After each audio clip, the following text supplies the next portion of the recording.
వంశీ తన మనుషుల్ని శివపై అటాక్ చేయడానికి పంపిస్తుంటే కోవింద్ వంశీకి కాల్ చేసి శివకి ఫోన్ ఇప్పించి తనొచ్చే వరకు వంశీని ఏం చేయొద్దని వేడుకుంటాడు. వంశీ తీసుకొచ్చిన రౌడీ గ్యాంగ్ చాలా ప్రెషర్ని ఫీల్ అవుతున్నారు. వాళ్ళు విపరీతమైన భయంతో అనీజీగా ఉన్నారు. సరిగ్గా 10 నిమిషాల్లో టీ హౌస్ పార్కింగ్ ఏరియాలో black Rolls Royce car park అయింది. నల్లటి సూట్లో ఉన్న మిడిల్ ఏజ్ పర్సన్ తన బాడీగార్డ్స్తో పైకి పరిగెత్తుకుంటూ వెళ్ళాడు. వెళ్ళటమే శివ ముందు వంగి నమస్కరించి, మిస్టర్ శివ, నేనే కోవింద్ విందా. నేను నా స్టూపిడ్ అల్లుడి యొక్క తెలివి తక్కువతనానికి సిగ్గుపడుతున్నాను. నేను మీకు సాటిస్ఫైడ్ రిజల్ట్ని చూపిస్తాను. మీకోసం నేనేం చేయాలి అని చిరునవ్వుతో రెస్పెక్ట్ఫుల్గా అన్నాడు కోవింద్ విందా. శివ కోవింద్ వైపు సీరియస్గా చూశాడు.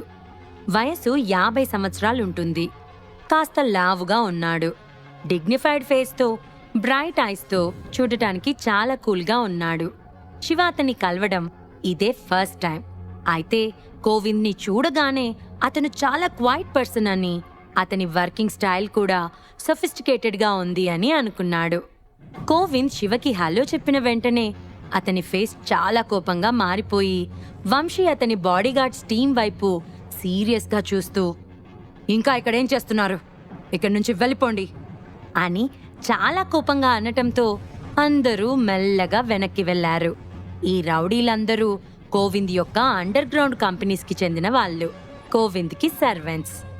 వాళ్ళంతా వెనక్కి వెళ్తుంటే కోవింద్ మెల్లగా వంశీ దగ్గరికి వెళ్ళి అతని ముఖంపై చాచ్ పెట్టి కొట్టాడు. ఆ దెబ్బకి వంశీ నోరు మెల్లి తిరిగింది. మొహమంతా క్రమంగా ఎర్రగా మారుతూ ఉబ్బింది. ప్రెసిడెంట్ శివ ముందు మాట్లాడటానికి నీకెంత ధైర్యం? నేను నీకు సపోర్ట్ చేయకపోతే నువ్వు ఈ పొజిషన్కి వచ్చేవాడివా? ముందు వెనక ఆలోచించకుండా నీ బిహేవియర్ ఏంటి అని మళ్ళీ వంశీ ముఖం మీద కొట్టాడు కోవింద్. వంశీ అయోమయంగా కోవింద్ వైపు చూస్తున్నాడు. కోవింద్కి విపరీతమైన కోపం వస్తుండటంతో ఆ మనిషిని ఎలా పడితే అలా పిచ్చి పిచ్చిగా కొట్టేశాడు. అతను కొట్టే దెబ్బలకు వంశీ నేలపై పడిపోయాడు. సిగ్గుతో కోపంతో పళ్ళు కొరుకుతున్నాడు. వంశీ, నువ్వు నీ టైం అంతా నీ ఫ్రెండ్స్తో ఎంజాయ్ చేయొచ్చు.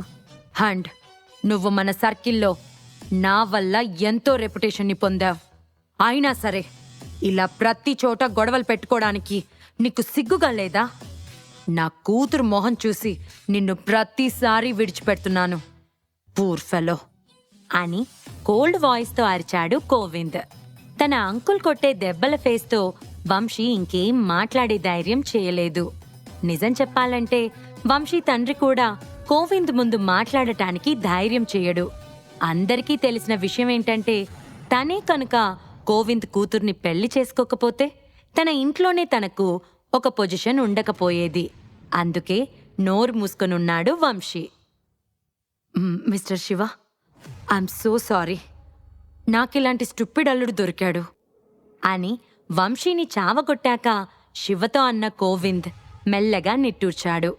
అతను చాలా సిన్సియర్గా శివకి అపాలజీ చెప్పాడు. శివ టీ సిప్ చేస్తూ కోవింద్ వైపు చూస్తున్నాడు. శివ యొక్క ఆ సైలెన్స్ ఎదుటి వ్యక్తి గుండెల్లో భయాన్ని పెంచుతుంది. ఈ తెలివి తక్కువవాడు మిమ్మల్ని ఢీ కొట్టాలని చూశాడు. అతన్ని మీరే డీల్ చేయండి. మీరేం చేయమన్నా నేను చేయడానికి రెడీగా ఉన్నాను అని అన్నాడు కోవింద్. అయ్యో అంకుల్, ప్లీజ్ నన్ను అతనికి వదిలిపెట్టకండి అని భయంతో అన్నాడు వంశీ. నేను ఇంతకుముందు శివని ఎలా పడితే అలా తిట్టాను. శివ కాల్ విరగొట్టడానికి మనిషిని అరేంజ్ చేశాను.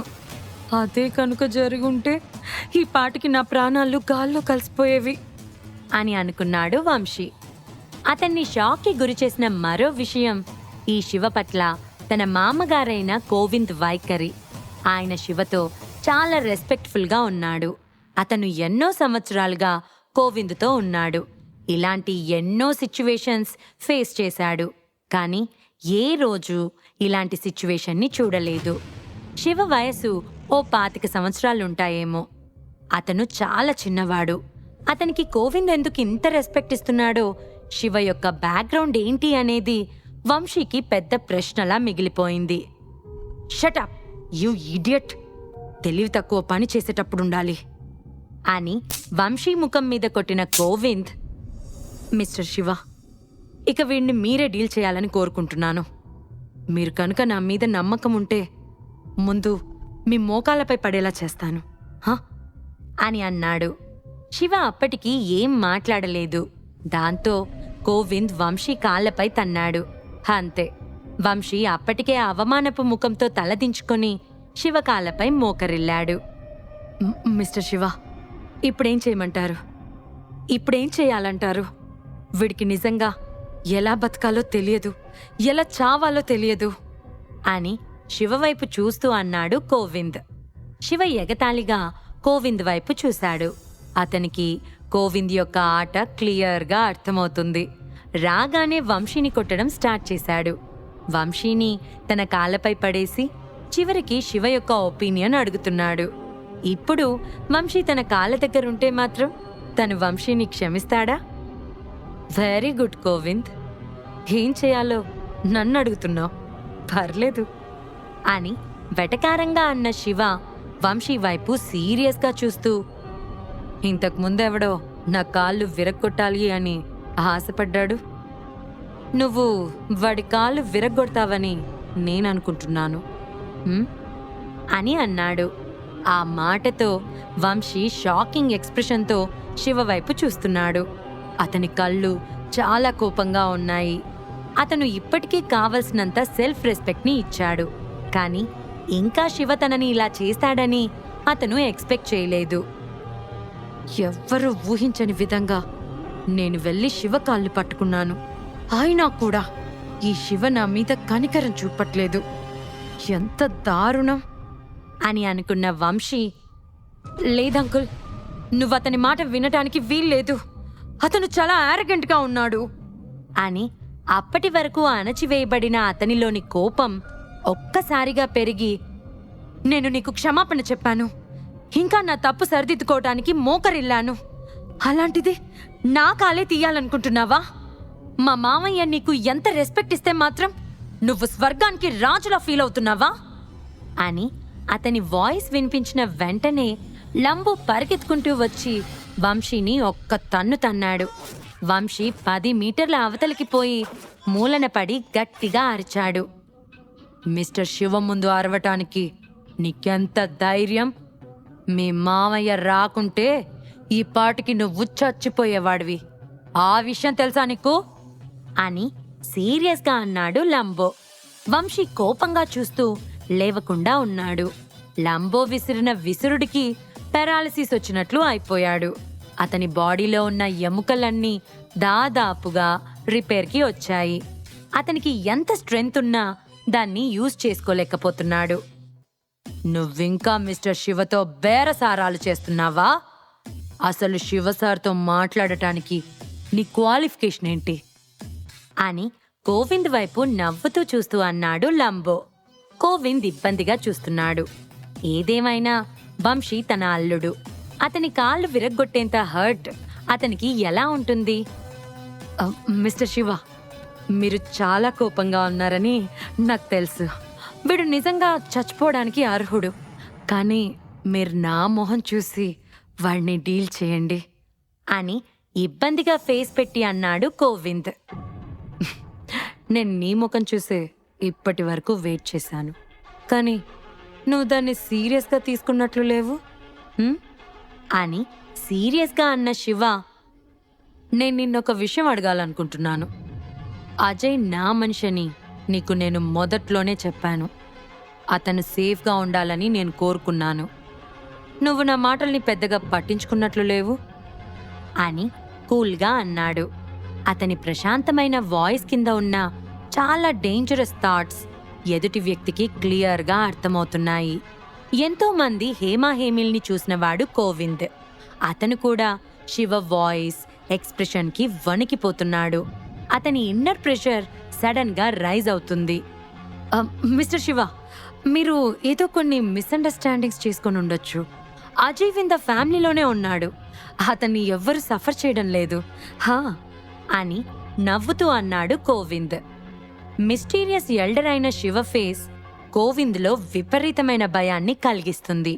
అసలు అజయ్ కోసం శివ ఇలా పర్సనల్గా ఇక్కడికి వస్తాడని అతను ఎక్స్పెక్ట్ చేయలేదు. శివ చాలా సీరియస్గా గోవింద్ చెప్పే కాకమ్మ కబుర్లు వింటున్నాడు. మిస్టర్ శివ, మీరు చెప్పేది చాలా జోక్గా ఉంది. మీరు అజయ్కి పర్సనల్గా చాలా కావాల్సిన వ్యక్తి అవ్వచ్చు, కానీ అజయ్ ఎవరో కాదు, నా తమ్ముడికి కొడుకు. నా కొడుకు లాంటివాడు. నేనెందుకు కావాలని తనని ఇబ్బంది పెడతాను అని గట్టిగా నవ్వుతూ అన్నాడు గోవింద్. ఈరోజు ఏం జరిగిందో నీకు తెలుసా? నీ అల్లుడు కూడా ఒక టీ తాగాలనుకున్నాడు. అది కూడా అజయ్ని పక్కకి నెట్టేశాయినా నువ్వు మానిటర్ చేయటానికి మనుషుల్ని పంపకపోతే నువ్వెలా ఎక్స్పెక్ట్ చేసావు నేను బాంబే వచ్చానని? అంటూ సీరియస్గా అన్నాడు శివ. దాంతో అది అది అదేంటంటే అంటూ తడబడుతూ ఉన్నాడు గోవింద్. అతని నుదుటిన చెమటలు పట్టాయి. మిస్టర్ శివ, ఈరోజు జరిగిన ఇన్సిడెంట్ చిన్న మిస్అండర్స్టాండింగ్ వల్లే వచ్చింది. ఎప్పుడూ ఇలాంటి పనులే చేస్తాడు ఈ వంశీ. వాడికి అసలు మైండ్ లేదు. కుర్రాడు కదా, తెలిసి తెలియక ఇలా చేసుంటాడు. మీరు ఈరోజు కనిపించకపోయినా నేను ఖచ్చితంగా అజయ్కి అండగా నిలబడి ఈ వంశీ పని చెప్పేవాడిని. ఇక అజయ్ని మానిటరింగ్ చేసే విషయానికి వస్తే, మిస్టర్ శివ, ఈ విషయంలో మీరు నన్ను తప్పుగా అర్థం చేసుకున్నారు. నేను కూడా అజయ్ యొక్క సేఫ్టీ గురించే ఆలోచిస్తున్నాను. అంతేకాదు, అతనేదో ప్రాబ్లంలో ఉన్నట్లు నాకు అనిపిస్తుంది. ఈ మధ్య వీడే ఫ్యామిలీనో ఇబ్బంది పెట్టినట్టున్నాడు. వాళ్ళ ద్వారా అజయ్కి ఎక్కడ సమస్య వస్తుందో అని నేను ఇలా సీక్రెట్గా మానిటరింగ్ చేస్తున్నాను అంతే అని తన నోటికొచ్చిన అబద్ధాలన్నీ చెప్తున్నాడు గోవింద్. శివ నవ్వుతూ గోవింద్ చెప్పేది వింటున్నాడు. అతను చెప్పే మాటల్లో ఒకదానికొకటి లింక్ లేదు. నిజమేంటో తెలుసుకోవడానికి నేను పర్సనల్గా విందా హౌస్కి వస్తాను. కానీ ముందు ఈ వంశీ సంగతేంటి? వీడి అకౌంట్ ఈరోజు సెటిల్ చేయాలి అని అన్నాడు శివ. గోవింద్ ఆశ్చర్యపోయాడు. ఆ వెంటనే, మిస్టర్ శివ, విందా ఫ్యామిలీకి నేను మిమ్మల్ని ఇన్వైట్ చేస్తున్నాను. ఇన్ఫ్యాక్ట్ మా నాన్నగారైన సుందర్ విందా కూడా ఎప్పుడూ మిస్టర్ శివని గెస్ట్గా ఇన్వైట్ చేయాలని చెప్పేవారు. ఇక ఈ పిచ్చోడు వంశీ విషయానికొస్తే అతనిని వదిలేయమని వేడుకుంటున్నాను. వాడు మంచేదో చెడేదో అర్థం చేసుకోలేని చిన్న పిల్లవాడు. మీరు వాడిని ఎలా అయినా కొట్టండి, కానీ వాడిని చంపాలనుకునే ఉద్దేశాన్ని మాత్రం మానుకోండి ప్లీజ్ అని బాధగా వేడుకున్నాడు. అతని మాటలు చాలా సాఫ్ట్గా ఉన్నాయి, కానీ ప్రాక్టీస్లో అతను చాలా వైల్డ్గా ఉంటాడు. వంశీని వదులుకోవటానికి అతను ఏమాత్రం సిద్ధంగా లేడు. గోవింద్ తన సేఫ్టీ, తన అల్లుడి సేఫ్టీ చూసుకుంటున్నాడని శివకి అర్థమైంది. మిస్టర్ శివ, ఈ వంశీ నా అల్లుడైనప్పటికీ అతను నాయక్ ఫ్యామిలీకి చెందిన యువ మాస్టర్. అతని కాళ్ళు విరగొట్టడం అనేది మంచి పని కాదు అని శివ మాటలు ఖండిస్తూనే మృదువుగా అన్నాడు గోవింద్. ఆ మాటలతో శివ చాలా తేలిగ్గా, గోవింద్, నువ్వు వంశీని డీల్ చేయలేకపోతే పక్కకు జరుగు. ఆ పని నా బాడీగార్డ్ చేస్తాడు. డీల్ చేయడానికి నా ఓన్ వే నాకుంది, ఏమంటావ్ అని అన్నాడు. గోవింద్ కళ్ళు చాలా తీక్షణంగా మారాయి. అతను ఊపిరి బిగపట్టాడు. శివ చాలా బలంగా ఉన్నాడు. ఆ బలం గోవింద్ అనుకున్న దానికన్నా ఎక్కువగా ఉంది. ఏంటి, ఈ విషయం గురించి ఇంకా ఆలోచించాలనుకుంటున్నావా అని సీరియస్గా అన్నాడు శివ. శివ యొక్క మాటలు వింటున్న గోవింద్ బాడీ అంతా తడిసిపోయింది. వద్దు మిస్టర్ శివ, దీని గురించి మీరు వర్రీ అవ్వకండి అని అన్న గోవింద్ కళ్ళు కృతనిశ్చయంతో మెరిసి తల వంచి, మిస్టర్ శివ, ఇది నా తప్పే. అతనికి మీ గురించి చెప్పుండాల్సిందే. ఇక అతన్ని ఏం చేస్తారో మీ ఇష్టం అని అన్నాడు. గోవింద్ మాటలతో వంశీ ముఖం పాలిపోయింది. పిడుగుపడ్డట్లుగా అలానే స్టాచ్యూలా ఉండిపోయాడు. శివ వంశీని ఏం చేయబోతున్నాడు? గోవింద్ వంశీని కాపాడుకోగలడా? శివ విందా ఫ్యామిలీని ఏం చేయబోతున్నాడు? అసలు అజయ్ విందా ఫ్యామిలీపై కక్ష సాధించేదెవరు?